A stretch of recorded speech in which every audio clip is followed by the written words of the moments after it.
대학교 의과대학을 졸업하셨고 동대학원에서 석사학사 취득하시고 광주기독병원 인턴 레지던트, 전남대학교 순환기내과 전임의, 하버드대 연수하셨고 현재 목포중앙병원 순환기내과 과장으로 계시고요. 고혈압학회, 심초음파학회, 중지시술학회에서 왕성하게 활동하고 계십니다. 강동구 과장님께서 해주신 주제는 크레젯 얘기죠. 로슈바스타틴과 이지트마이브의 병합요법의 효과에 대해서 말씀해 주시겠습니다. 강동구 과장님 부탁드립니다. 네, 소개 말씀 감사드립니다. 제가 말씀드릴 내용은 디슬리피드 치료에 있어서 뉴세라피드 옵션 로스바스타틴 플러스 이지트마이브라는 제목으로 말씀드리도록 하겠습니다. 아마도 이제 가족분들 좀 이따가 이제 식사하실 분들 있을 건데요. 요즘 이런 퓨전 음식을 만드는 음식점들이 많아져서 다양한 음식을 즐길 수 있는 그런 시대가 된 것 같습니다. 이런 음식을 먹으면서 아마 우리가 기대하는 것들은 아마 이런 것들일 건데요. 다른 맛을 추가로 즐길 수도 있고, 그리고 음식 맛의 상승 효과를 기대할 수도 있겠고요. 느끼함 같은 부작용을 상쇄시킬 수 있다는 것, 그리고 여러 조합의 음식을 싼 값에 먹을 수 있다는 그런 장점을 아마 기대할 것입니다. 근데 이러한 기대는 아마 의약품 시장에서도 마찬가지일 텐데요. 갈수록 이제 고령화 시대가 되고 많은 이제 만성 질환들이 증가함에 따라서 먹어야 할 그런 약들도 많아지고 있는 추세입니다. 그러다 보니까 어떻게 하면 약제 개수를 좀 줄이고 환자들에게 좋은 치료를 제공할 수 있을까 해서 개발된 약들이 아마 복합제일 것입니다. 당뇨 치료제나 항고혈압제, 복합제가 등장하면서 굉장히 현재 환자분들에게 성공적으로 지금 사용이 되고 있고요. 지금 이제 항고지혈증에 대한 복합제가 등장을 하게 되어 있는데요. 이런 로스바스타틴과 그리고 에지티마이브의 복합제가 현재는 가장 대세인 것 같습니다. 그래서 이번에는 이제 세 가지 주제에 말씀드릴 건데요. 방금 전에 이진봉 과장님께서 너무 가이드라인에 대해서 잘 설명해 주셔서 좀 더 수월하게 넘어갈 것 같습니다. 첫 번째 주제는 디슬리피드 매니지먼트를 가이드라인 중심으로, 두 번째 LDL 콜레스테롤 떨어뜨리는 두 가지 방법들, 그리고 크레젯의 에피크와 세이프라는 제목으로 말씀을 드리겠습니다. 첫 번째, 여러 가지 리스크 팩터들이 결국은 아테로스클레로시스에 이어서 심혈관 말초 동맥 질환에 이어서 사망에 이르게 되는데요. 디슬리피데미아가 이런 심혈관 질환에서 가장 근본적인 원인으로 잘 알려져 있습니다. 그래서 LDL 콜레스테롤에 대해서 많은 연구들이 있었고, 낮추면 낮출수록 더 좋다, 그런 연구들이 많이 축적이 되었습니다. 현재 그렇다면 우리나라에서 얼마나 많은 디슬리피드가 있는지 조사를 해봤더니 30세 이상 성인에서 남자는 한 60% 정도, 그리고 여자는 한 40% 정도. 그러다 보니까 2명 중에 1명꼴은 디슬리피드를 가지고 있을 정도로 유병률이 높음을 알 수 있습니다. 당뇨 같은 경우는 이제 4명 중에 3명꼴 73%나 되고, LDL 콜레스테롤 레벨을 당뇨 환자에서 100으로 컷오프를 줬을 때는 10명 중에 9명이 될 정도로 굉장히 디슬리피드 유병률이 높음을 알 수 있습니다. 그러다 보니까 이제 가이드라인이 2000년도부터 굉장히 활발히 만들어졌었는데요. ADP3 가이드라인이 아마 우리들에게 가장 친숙한 그 가이드라인이 되겠습니다. 하이리스크 그룹에 대해서 아까 말씀 주셨는데 LDL 레벨을 100 미만으로 낮추자. 그럼에도 불구하고 심한 어떤 관동맥 증후군이 있다든지 아니면 여러 가지 리스크 팩터나 계속 지속적인 스모킹이 있다든지 하면은 한 70%, 70mg 이하까지도 낮추자라는 그런 가이드라인이 ADP3 가이드라인이고요. 그 뒤로 이제 아까 말씀 주셨던 2013년 가이드라인은 어떤 수치하고 상관없이 어떤 그 그룹핑을 해가지고 이 환자군에 속하면은 그냥 일단 스타틴을 사용하자.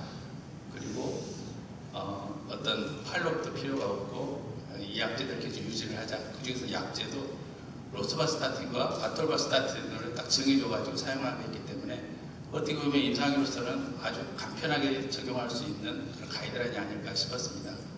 하지만 우리나라에서 2015년 가이드를 만들 때는 이 서양인 중심으로 한 가이드를 그대로 받아들이기 어렵습니다. 우리나라 같은 경우는 올 때마다 피검사 하시는 분도 있고, 그 피검사를 꼭 적어가시는 분도 있습니다. 그러면서 이제 그것을 그 약 수치에 따라서 약을 조절해주기 원하는 환자분들이 많기 때문에 이런 것들을 생각하면은 이 환자분이 속했으니까 당신은 평생 고용량 스타틴을 죽을 때까지 드십시오 하면은 그 가이드를 따르기는 아마 어렵지 않았을까 싶습니다. 그래서 이전에 가지고 있었던 2014년에 업데이트된 ADP3 가이드라인을 중심으로 해서 조금 더 업데이트된 가이드라인을 만들었었고요. 2016년에 나왔던 유럽의 가이드라인도 역시 우리나라와 약간 비슷한 그런 가이드라인이었습니다. 하이리스크 그룹을 조금 더 세분화해서 베리 하이리스크 그룹을 뒀었고요.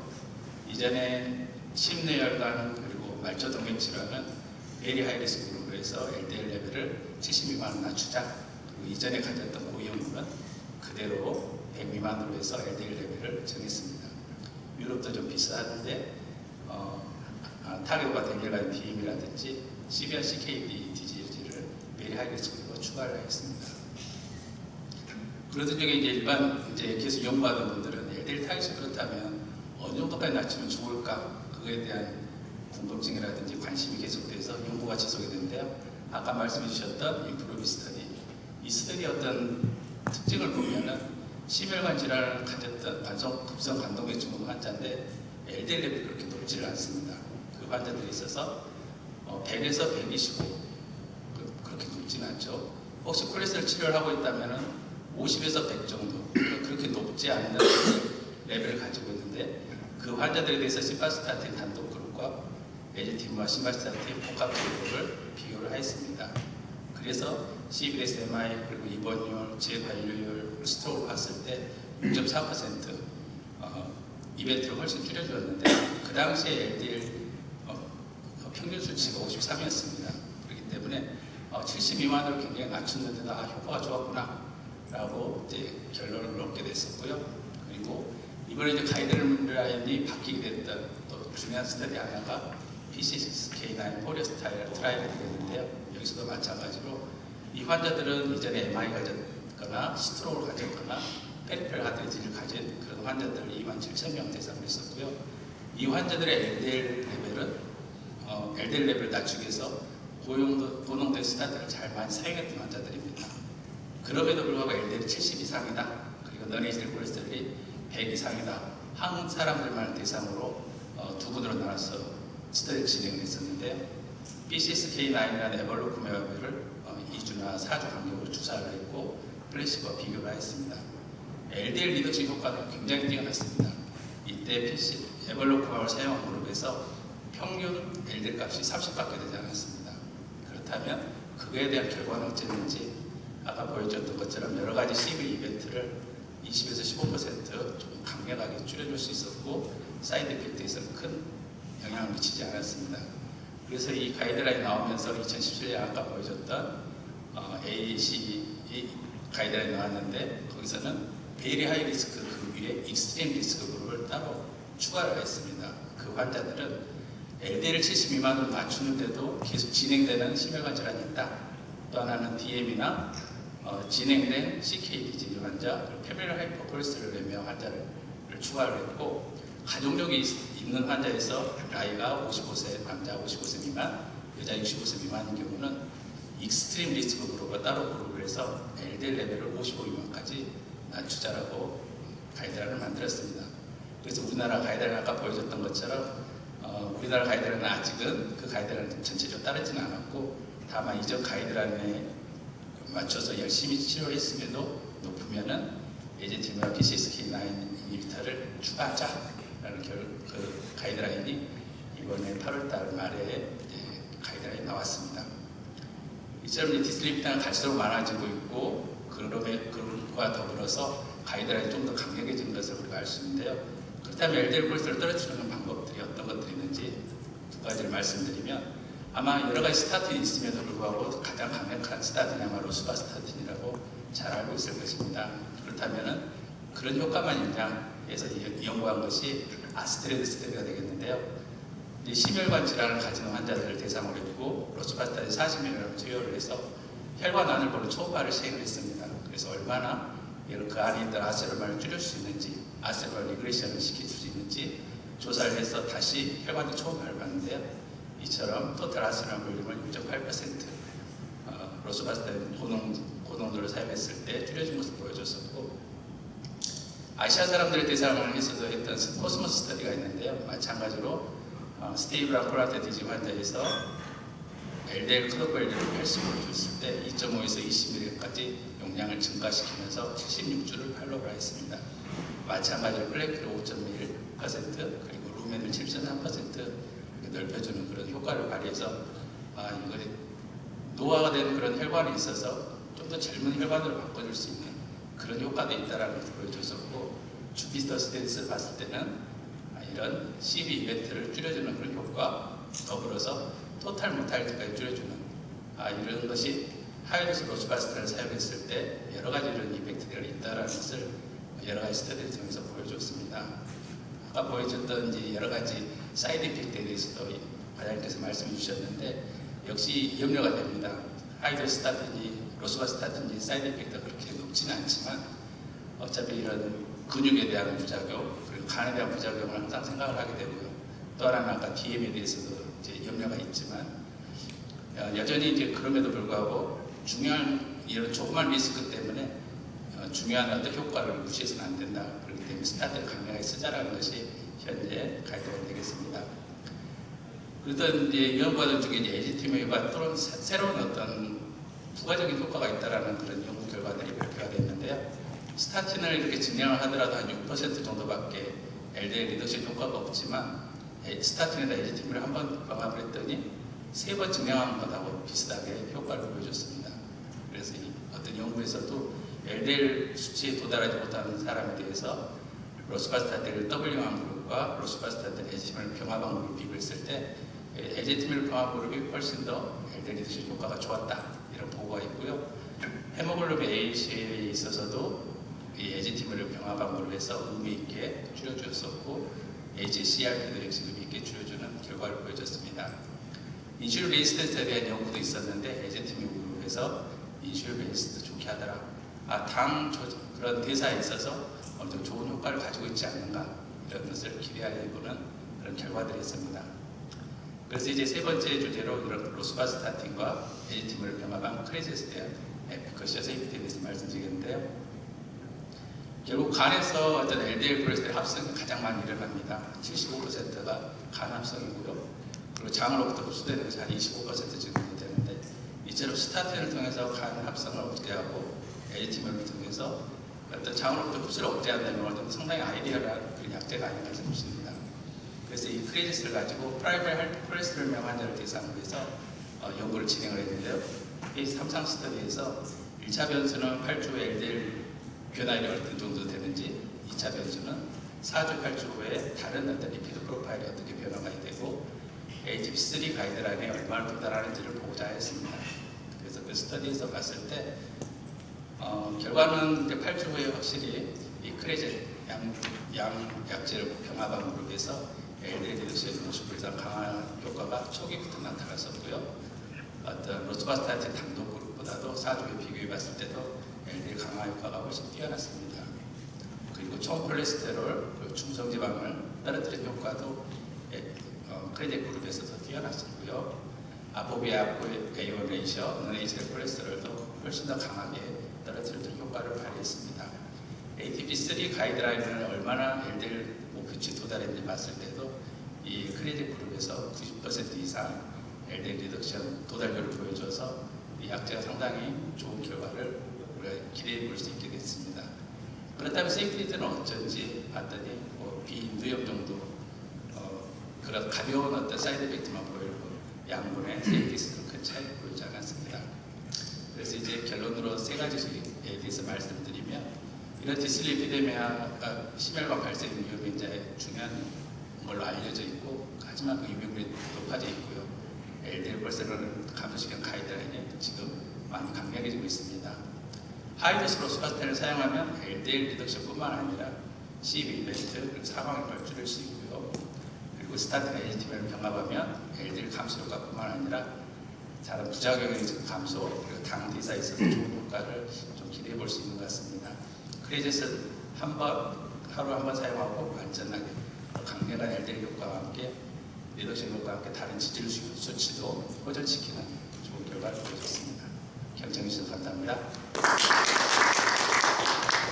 예, 강동구 과장님 감사합니다. 그래서 두 강의가 모두 끝났습니다. 이준범 과장님이나 강동구 과장님께 혹시 질문 있으시면 편하게 질문해 주시면 되겠습니다.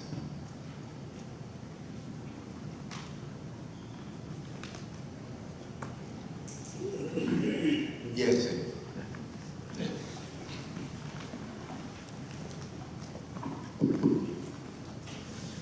이준범 회장님 강의 잘 들었습니다. 저는 이제 내과 의사인데요. 물론 이제 뭐 광범위하게 본다면 아테로스크레로시스를 감소시키는 것이 스트로크, 그러니까 CV 이벤트를 예방할 수 있는 것은 맞는 것 같은데, 우리가 알고 있기에는 내과 측면에서 볼 때는 스타틴은 아테로스크레로시스를 감소시키는 것이고, 또 스트로크를 예방하고 감소시키는 것은 안티플레이트렛 드럭이 아닌가, 이렇게 우리 알고 있는데, 혹시 뭐 코멘트 하실 점 있으시면 좀 얘기해 주시고요. 또 하나는 우리 내과 의사들이 현재 스타틴 계열을 많이 쓰고 있는데, 사실은 보면은 뭐 로시바스타틴 12일을 반쪽짜리 쓴다든지 되게 이제 반쪽 쓰는 경우가 많은데, 목표 LDL 콜레스테롤을 낮추기 위해서는 우리 내과 의사들이 좀 적게 쓰는 것이 아닌가 하는 생각도 드는데, 그런 생각 어떠신지? 먼저 질문 주신 안티플레이트릿이 더 메인이고 스타틴은 그 다음에 가야 되는 것이 맞지 않느냐, 당연히 맞는 말씀입니다. 저희가 오늘 스타틴에 대한 내용을 좀 부각시켜 드리기 위해서 스트로크의 관련성이 매우 높다는 사실을 말씀드렸지만, 안티플레이트릿이 없는 스타틴만의 치료 가지고 스트로크를 잡는다는 것은 전혀 불가능한 얘기가 맞습니다. 근데 이제 스타틴이 과연 어떨 때 안티플레이트릿보다 더 좋으냐, 중요하냐, 이런 얘기가 있을 수 있는데요. 안티플레이트릿은 잘 아시듯이 스트롬보시스의 에비던스가 분명하게 있을 때, 예를 들어서 얼러라블 플락이 있다거나 혹은 뭐 브레인 MRI를 찍어봤을 때 이미 우리가 아심토매틱한 스트로크에 여러 번 지나갔었고, 그 다음에 인트라크라니얼 혹은 익스트라크라니얼 스테노시스가 이미 확실하게 에비던스가 있을 때에는 당연히 안티플레이트릿 에이전트를 사용해야 되는 것이 프라이머리가 맞습니다. 그렇지만 예를 들어서 크립토제닉 스트로크라고 아까 제가 여러 가지 서클을 보여드리면서 라지 아테리 아테로스클레로시스는 약 15에서 40% 정도를 차지한다. 그 나머지의 스트로크 메커니즘이 따로 있다라고 말씀을 드렸는데요. 그 중에 굉장히 큰 서클이 아마 보셨는지 모르겠지만 크립토제닉 스트로크입니다. 어떠한 스테노시스도, 어떠한 AFib도, 또 어떠한 PAOD도 전혀 없는 상황에서 스트로크가 리커런트하게 발생하는 사람들이 적지 않습니다. 그런 사람들은 우리가 대개 찾지 못하는 원인들도 있지만, 크립토제닉 스트로크의 가장 큰 원인 중에 하나가 쉽게 말하면 표현이 그렇습니다만 아심토매틱한 아테로스클레로틱 체인지이고, 아심토매틱한 아테로스클레로틱 체인지 때는 안티플레이트릿보다 스타틴이 훨씬 더 이펙티브가 있습니다. 그래서 우리가 명백하게 스테노시스라든가 플락이라든가 패스트 히스토리가 있는 스트로크가 아닌 경우에도 환자를 쭉 다 이그잼을 했을 때 보이지 않지만 뭔가 분명히 문제가 있다라고 할 때는 안티플레이트릿보다 스타틴이 훨씬 더 프라이머리를 사용되고, 비근한 예로 지금 제 ICU에 있는 환자 중에 한 분은 모든 스터디를 다 마쳤습니다. 그런데 정상으로 나오고요. 그분에게는 우리가 토스트 클래시피케이션에 따른 스트로크 드럭을 초이스할 때 안티플레이트릿을 쓰면 오히려 좋지 않아요. 왜냐하면 가스트릭 얼서 히스토리도 있었고, 그렇기 때문에 그런 분들께는 저희가 오히려 하이도즈 스타틴을 먼저 프라이머리로 사용하고, 안티플레이트릿은 가장 부작용이 적은, 그리고 부작용이 적다는 뜻은 가장 이펙티브니스가 적은 안티플레이트릿을 저희가 조금 애드온하는 그런 식으로 테라피를 가져가기도 합니다. 그리고 아까 두 번째 질문 주신 게 제가 서머리를 잘 못했는데, 내과 의사들이 좀 적게 사용하는 경향이 있지 않나, 한국 의사들이. 그러니까 로시바스타틴 보통 10ml를 반쪽 쓰는 경우가 굉장히 많거든요. 그게 좀 제대로 용량에 맞게, 그러니까 목표 LDL 콜레스테롤 수치에 해당하는 용량을 써야 되지 않느냐, 이런. 우리 내과 의사들 좀 적게 쓰는 것 같다, 용량을. 스타틴의 용량을. 그런 것들은 제가 뭐라고 말씀드려야 될지 잘 저희 신경과 중에서도 스트로크를 하지 않는 디멘치아나 페리페라고나 에필랩시를 보시는 선생님들께서도 스트로크를 보시는 경우가 왕왕 있습니다. 그 선생님들의 처방을 저희들이 가끔 볼 때가 있는데요. 네, 그냥 비슷합니다. 네, 적습니다. 그렇기 때문에 오늘 이 강의가 특별히 선생님들께 하이도즈 스타틴에 대한 의미를 좀 부각시켜 드렸으면 좋겠다는 생각을 가지고 있습니다. 감사합니다. 네, 아무래도 프라이머리 프리벤션 특히 2차 예방의 용량을 높이 쓰는 게 상당히 부담스러운 면이 있기 때문에 그런 면에서도 오늘 그 크레젯 같은 이지티마이프 갑제가 그런 면에서도 굉장히 유용성이 있지 않을까 생각이 되고요. 이거는 나오신 김에 제가 한 가지만 좀 질문드리면은 그 아까 스파클 연구 결과나 이 브리딩 문제를 이제 스타팅 때 말씀해 주셨는데 뭐 당연히 총체적인 이익은 높으니까 쓰는 게 당연한데 줄일 수 있으면 줄이면 좋을 텐데 그게 LDL이 낮아서 블리딩을 하는 겁니까? 아니면 스타틴이 하이도스타틴의 부작용으로 메커니즘을 정확히 어떻게 이해하는지 예를 들어 이지티마이프 갑제를 쓰면은 그게 줄어들 수도 있는 건지 어떻게 생각을 하십니까? 저는 로어 LDL 때문에 생긴 로어 ICH라고 보고 있습니다. 네. 그 이유는 스타틴 플러스 에제티비브를 사용을 하고 하이도즈 스타틴을 사용을 했고 그런 두 분의 환자분들이 다 입원을 해서 보시게 되면 LDL 레벨이 더 낮으신 분, 하이도즈를 썼든 에제티비브를 애드온해서 썼든 LDL이 낮았던 군의 환자에서 마일드 투 시리어한 헤머라이직 체인지가 많이 보이는 텐던스를 보입니다. 아직 거기에 대한 제가 RCT 트라이얼을 가지고 에비던스를 제시해드리지는 못하지만 저희 클리닉에서 보게 되면 LDL이 낮은 환자들 군에서 확실히 이벤트가 높다는 것을 말씀드리고 아까 제가 슬쩍 지나가면서 말씀을 다 안 드렸는데 실제로 이 사람에게 LDL을 과연 얼마까지 쓸까? 진짜 55 이하까지 확 줄여도 될까? 이렇게 이제 우리가 컨설을 가지고 접근을 할 때에는 미리 사전 조사를 다 하죠. 예를 들어서 MRI 중에서는 SWI라든가 GRE 같은 마이크로 블리딩이 어디에 있는가를 볼 수 있는 그런 MRI 시퀀스가 있습니다. 그걸 미리 쫙 찍어서 이 사람이 잘 아시는 분 계시겠지만 베이잘 강글리아 같은 서브콜티칼 에어리아에 노트라이크한 마이크로 블리딩이 여러 개 있는 분과 콜텍스 부분에 마이크로 블리딩에 산재되어 있는 그런 분들이 있습니다. 그럼 그 두 분은 예후가 전혀 다르죠.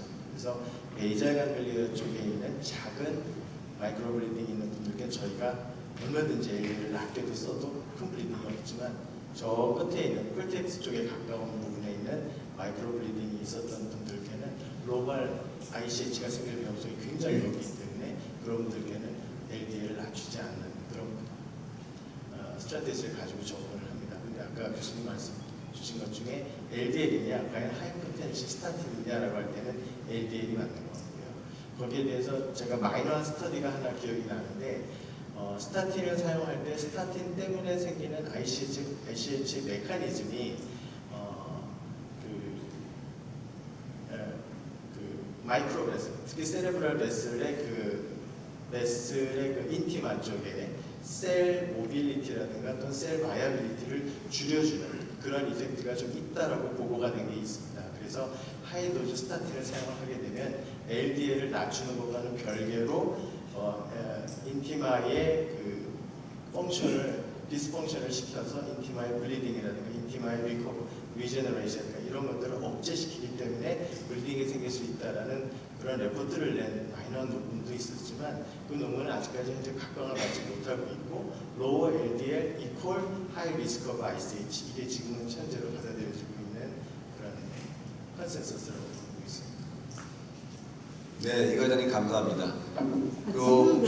질문 대답 듣고 질문 하나 할게요. 그러면 저희 환자분들 중에 시부에 과거력이 있고 그래서 아디플라텔렛도 쓰고 그 LDL 콜레스테롤 나중에 스타틴도 쓰는데 어느 날 검사를 해보면 LDL 콜레스테롤 한 3, 40 나오는 경우 있거든요. 그럼 그럴 때는 LDL 그 스타틴을 끊는 쪽이신지 아니면 계속 쓰시는 쪽이신지 이거 하나는요. 또 하나는 폐경된 여성인데 피검사를 했는데 LDL 콜레스테롤 160 이상 나오고 AS12 10년 리스크 계산해보면 1-2% 나오시는 분들을 스타틴 쓰시는 걸 권유를 하시는지 그걸 좀 알고 싶습니다. LDL이 160 이상이고 폐경이 되셨고 폐경 전이시고 리스크가 2% 미만 1-2% 그 정도 나오거든요. 보통 그런 분들이 40대 저는 1-2% 나오시는 분 제가 처음 봤고요. 사실 그 정도 에이지 때에 여러 가지를 계산을 해보고 평균 7%는 다 훌쩍훌쩍 다 넘으셔서 보통 여자분들 40대 초반이시면 거의 1-2% 나옵니다. 그렇죠. 제가 미처 그런 분을 보지 못해서 아직 제 경험이 짧습니다. 그런 분들은 신경과에 안 가시는데. 병원의 미천에서 아직 그 말씀을 제가 드리지 못했고요. 한 적이 없어서요. 그러나 만약 그런 분이 저한테 마이그레인으로 왔다가 우연히 랩을 했는데 나왔다. 그럼 저는 그분은 팔로우업을 하고 라이프스타일 모디피케이션을 시키지 먼저 약을 쓰지는 않는 경우가 될 것 같고요. 아까 안티플레이트릭과 그 스타틴을 쓰는데 스타틴이 LDL이 30, 40이다. 그러면 저는 당연히 저희는 종합병원이기 때문에 MRI를 찍습니다. 그리고 이 사람의 헤모리직 리스크, 하스블레드 스코어라든가 마이크로블레딩의 개수라든가 혹은 가족력, ICG 가족력 이런 것들 혹은 이제 아포이 제노타입을 검사를 해서 블리딩 텐den스가 분명히 높은 분이다라고 한다면 70에서 100 사이로 유지하는 것을 공부하고 있습니다. 예, 선생님 감사합니다. 혹시 질문이 예, 선생님. 질문 드리면서 죄송한데요. 그 선생님한테 들으시면은 베슬 블러러빌리티를 보는데 마이크로블리딩 MRI를 지금 측정하신다고 하셨는데 그러면은 그 마이크로블리딩 MRI를 찍는 이유는 스타틴 사용의 적정성을 그러니까 도수의 적정성을 평가하기 위해서니까 그 안티플라티닉 드러그의 사용 여부를 결정하기 위해서입니까? 네. 처음 MRI를 찍게 되는 이유는 건강한 성인이 왔을 때 찍지 않습니다. 마이크로블리딩 MRI. 예, 마이크로블리딩을 볼 수 있는 MRI 시퀀스는 보통 루틴하게 넣어서 찍지 않습니다.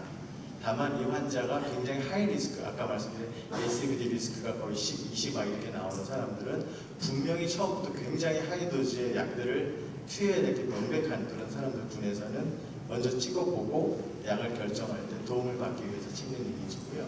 대부분 거의 90% 이상은 이미 스트로크를 경험해서 왔고 이 사람에게 앞으로 약을 줘야 된다.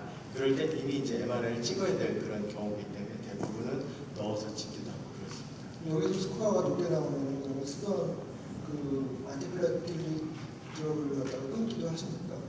그리고 스타틴을 줄이거나 끊거나 둘 중에 하나를 초이스하라고 하는 그런 정말 긴박한 상황이 생긴다면 저희는 안티플레이트렛을 좀 더 고수하고요. 스타틴을 좀 줄입니다. 왜냐하면 두 개의 이펙티브니스 중에 아웃컴을 볼 때에는 스타틴이 아직은 안티플레이트렛을 쫓아갈 수가 없기 때문에 그러면 이게 높게 나왔을 때 안티플라티닉 드러그를 무슨 스틸러스타졸이나 이런 걸로 대체하거나 하십니까? 아니면 병용을 대체하십니까? 예, 되게 극적인 경우가 아니라면 항상 안티플레이트릭과 스타틴은 같이 병행을 하는 경우가 더 많고 왜냐하면 안티플레이트릭 이펙트를 보이는 것과 별도로 스타틴은 분명히 플레토로픽 이펙트가 있기 때문에 저희는 두 가지를 같이 병행을 하는 경우가 많고요. 두 개 중에 꼭 하나를 끊어야 된다 그랬을 때는 저희는 스타틴을 먼저 포기하는 쪽입니다. 그리고 그 안티플라티닉 드러그를 쓰는 게 ACVD 리스크가 보통 한 15% 이상 넘어가면 이렇게 쓴다 이렇게 생각을 해도 되겠습니까? 그러니까 캘큘레이터 돌려봐서 네. 몇 프로 이상 아스피린 쓰겠다 이렇게 생각을 개념을 그렇게 잡아도 되는지 좀 궁금합니다. 아스피린 내가 아스피린 쓰는 1차 적응증에 대해서 알고 싶습니다. 아, 네. 그 이제 아스피린에 대한 프라이머리 프리벤션을 보고 결정을 하게 되는데요. 스트로크를 보는 의사 입장에서는 남성은 사실 아스피린을 프라이머리 프리벤션으로 되게 쓰지 않고 여성의 경우에는 프라이머리 프리벤션으로 쓰게 되는데 과연 그러면 이 사람을 뭘 보고 프라이머리 프리벤션으로 줄 것이냐라고 할 때 아까 고려하는 것이 ACCVD 리스크가 들어가는 건 맞습니다. 그러나 그것만 보고 결정을 하지는 않고요. 두 번째 ACCVD 리스크 말고 그 사람이 가지고 있는 다른 디지즈 엔티티들을 다 같이 고려를 하게 되는데 여성의 경우에는 특히 조기 폐경이 됐다든가 난소 절제를 했다든가 안티 컨트라셉티브를 먹고 있다는 컨트라셉티브를 먹고 계시다든가 패밀리 히스토리가 높다든가 이런 것들을 보고 프라이머리 프리벤션을 할 수도 있지만 그것은 어디까지나 고려사항일 뿐 정말로 아스피린을 줘야 된다라고 할 때 가장 메인은 신경과 의사 입장에서는 CT나 MR에서 보이는 어심토매틱한 브레인 이스케믹 리전이 있을 때 그때 여성에게는 프라이머리 프리벤션을 거는 거 하고요. 남성에게 그게 보인다고 하더라도 아직까지는 리스크 베네핏이 없기 때문에 심토마틱한 스트로크가 생기기 전까지 프라이머리 프리벤션을 권하지는 않습니다. 저희가 그러면 카로티드 선호를 해서 IMT나 카 이런 걸 보고서 저희는 스타틴이나 아스피린 사용 여부에 대해서 결정하는 경우가 많이 있는데 그거하고 그러면 MRI 지금 마이크로블레딩 MRI 찍는 거하고 코릴레이션이 많이 됩니까? 네, 굉장히 코릴레이션이 많이 됩니다. 마이크로 블리딩을 보는 MRI의 코릴레이션이 아니라 아심토매틱한 브레인 내의 리전과 캐로티드 IMT의 두께는 굉장히 코릴레이션이 높습니다. 그렇게 해서 캐로티드 IMT만 보고 나서도 약을 줘야 될지 말아야 될지 마치 브레인을 본 것처럼 판단해도 거의 틀림이 없다고 보여지는데요. 그러나 우리가 실수할 수 있는 것은 뭐냐 하면은 아이솔레이티드 인트라크라니얼 스테노시스라는 병의 분류가 따로 있습니다. 그래서 100% IMT가 두꺼워졌으므로 0.9 이상이 되므로 이 사람에게는 프라이머리 프리벤션이 필요할 수도 있겠다라는 가능이 안 되는 사람들 중에서도 분명히 스테노시스라든가 아심토매틱한 그런 리전이 있을 수 있기 때문에 스트로크를 정말로 보는 입장에서는 1차 의료기관과는 다르게 에비던스가 딱 하나만 가지고 믿을 수는 없고 두 가지 에비던스가 모두 다 코릴레이션이 될 때 그때부터 약을 쓰는 걸 가장 권고하고 있습니다. 그렇지만 캐로티드 IMT를 사용하는 것에 대한 유의미성이라든가 그것에 대한 프리머리 프리벤션으로 에비던스를 삼을 수 있느냐는 부분에 대해서는 적극 전 맞다고 생각합니다. 감사합니다. 예, 질문이 굉장히 많으신데 이렇게 한 분만 더 받아볼까요? 예, 질문하시죠. 그 보통 종합건강검진에서 여자분들이 MRI나 CT를 하고 난 다음에 그 라쿤 임팍이 있다라고 해서 클로피도그램을 보통 처방받아서 오시는 거에 이렇게 그러면은 어떤 그 타당성이 있다라고 생각해요. 예, 여성분들이 아무 그러시다면 고지혈증이나 혈압 같은 게 아무것도 없는데 그 클로피도그램 단독만 쓰는 것이 타당하다라는 얘기신가요? 예, 그 말씀드리면 좀 억대다라고 생각하실 수도 있는데요. 스트로크를 보다 보면은 진짜 크립토제닉 스트로크이 아테로제닉 스트로크라든가 엠볼릭 스트로크라든가 이런 것보다 훨씬 더 많습니다. 이 사람 스트로크에 올만한 리전이 하나도 없는데 스트로크가 왔네 하는 경우가 많고 그것이 아까 말씀하신 대로 라쿤 임팍이라고 정말 0.5mm 이하이지만 그것이 베이잘 강글리아 쪽에 집중돼서 몇 개가 보이는 분들은 반드시 크립토제닉 스트로크 범주에 들어가는 스트로크 리스크 군이 많습니다. 여자분이시고 그러면 저희는 반드시 안티플레이트에서 권고하고 바로 약을 시작을 합니다. 한 분은 권유하지 않으신다고 다른 신경과 선생님들은 얘기를 하시던데 네, 신경과에서 아직 입장 정리가 안 된 건가요? 그게 왜냐하면 그 신경과 선생님께서도 저처럼 모르겠습니다. 두루두루 다 보시는 선생님이실 수도 있고요. 아니면 스트로크에 대한 진짜 포커싱이 되신 선생님들이 있는데 말씀하신 대로 완전히 컨센서스가 있지는 않습니다. 저희들이 신경과 스트로크 모임에 가도 완전히 또 동일된 컨센서스보다는 개별적으로 클리니션의 입장들이 좀 강한 데가 많이 있는데요. 그럴 때가 어떤가 하면 바로 그런 크립토제닉 스트로크를 바라보는 스트로크 신경과 의사 입장들이 조금 차이가 있을 수 있습니다. 왜냐하면 아테로스클레로시스가 저명하거나 엠볼릭 스트로크가 저명할 때는 아무런 입장 차이가 없는데요. 바로 그런 부분에서는 차이가 좀 있을 수 있고 전 여성분이 0.5mm 이하의 라쿤 임팍을 2개 이상 가지고 계시다면 저희는 당연히 쓰는 걸 권고하고 있습니다. 예, 아스피린의 1차 예방과 질문 주신 것도 그렇고 라쿤 임팍에서의 안티플레이트도 그렇고 이미징이 발달되면서 눈에 들어오는 것들이 많아지기 때문에 일일이 다 에비던스가 아직은 다 없기 때문에 의사들마다도 좀 차이가 있는 것 같습니다. 그 시간이 많이 경과해서 이 과장님 예 감사드리고요. 혹시 강 과장님께 질문 있으신가요? 그 과장님 제가 한 가지만 그러면 질문 드리겠습니다. 그 아까 가이드라인에서 보시면은 최대 용량 우리나라 동맥질환 학회에서 한 가이드라인을 보면 최대 용량을 스타틴을 쓰고 그래도 이제 목표치에 도달하지 못하면 이지티마이브나 뭐 PCSK9이나 뭐 이렇게 쓰라고 돼 있는데 선생님께서 생각하시는 최대 용량이라고 하면 사실은 학회에서도 제가 볼 때는 그 부분을 두루뭉술 넘어갔다고 생각이 되거든요. 그래서 뭐 선생님께서도 이게 최대 용량이다라고 말씀하실 수는 없을 것 같고 뭐 우리가 알고 있는 건 크레스토 40mm, 밀도 80이 최대 용량이라고 할 수 있을 텐데 프랙티스에서 예를 들어 1차 예방이나 2차 예방 선생님께서 프랙티스에서 실제로 사용하고 계시는 혹시 뭐 최대 용량 어떻게 생각하십니까? 아마 크리스토는 20mg까지 아마 몸에 선정해 주는 것 같다는 생각이 드는데요. 제가 이제 실제 사용하고 있는 것은 크레스도 20짜리하고 주로 이제 리피터를 사용하는 경우는 40mg 뒷부분을 사용하고 80을 사용하는 경우는 좀 극히 좀 드문 상황입니다. 그래서 어느 정도 LDL 리덕션이 되면은 주로 이제 크레스도를 좀 많이 사용하는 편이고 20까지만 그리고 거기서 이제 안 되면 이제 ATM을 거기서 안 되면 크레딧으로 40mm로 올라가는 게 아니고 크레딧으로 좀 더 많이 간다 말씀이신 거죠? 네. 예. 예.